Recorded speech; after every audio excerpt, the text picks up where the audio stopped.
Иницијативата за гласање на недоверба на актуелната влада, која утре ќе се најде на собраниска седница, стигна технички коригирана со помал број на потписници.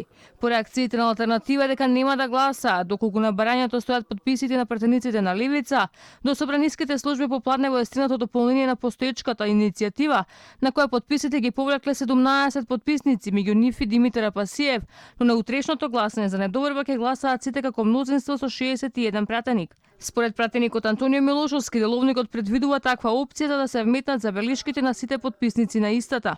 Иницијативата останува, а деловникот дозволува истата технички да биде коригирана, без да бидат направени пореметувања во роковите за незиното гласање. Ќе направиме техничка корекција која што ќе даде простор на одредени пратеници кои што има забелешки да се пронајдат себе си во списокот и да гласаат против владата на Заев. Му порачуваме на господинот Заев, премиер во заминување, и на неговите најблиски соработници Филипче и Оливер Спасовски да се спремат за мирна транзиција на власта.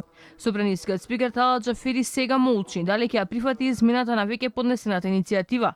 Но во последната дадена изјава за телевизија 21 вели дека за него јасни биле роковите, согласно деловник кои веќе течат, се до утрешната закажана седница по иницијативата на ВМРО ДПМН.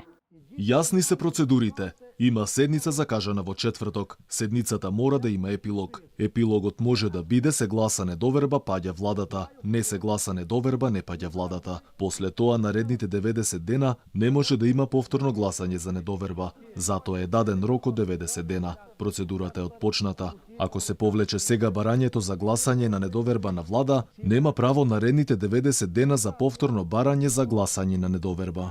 По неколкудневните калкулации од алтернатива на Африм Гаши потврдија дека сите несогласувања се надминати и утре ќе гласаа за пат на владата на Заев.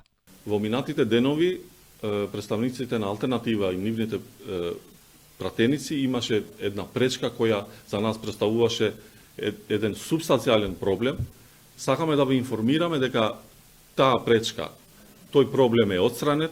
Господинот Апасиев го тргна својот, го повлече својот подпис од иницијативата за недоверба на влада, затоа можам денес тука да ви тврдам, да ви покажам и да ви информирам дека алтернатива заедно со 4 пратеници, сите унанимно, унифицирани, ќе гласаме утре за недоверба на владата.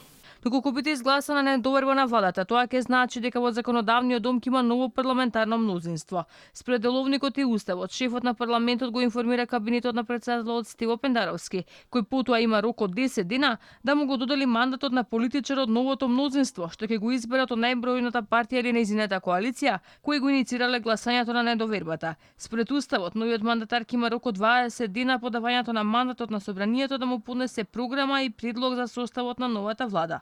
По ваквата ситуација се отвараат две опции: да се состави нова влада што ќе функционира до 2024 година или да се созидат услови за распишување предвремени парламентарни избори во Македонија.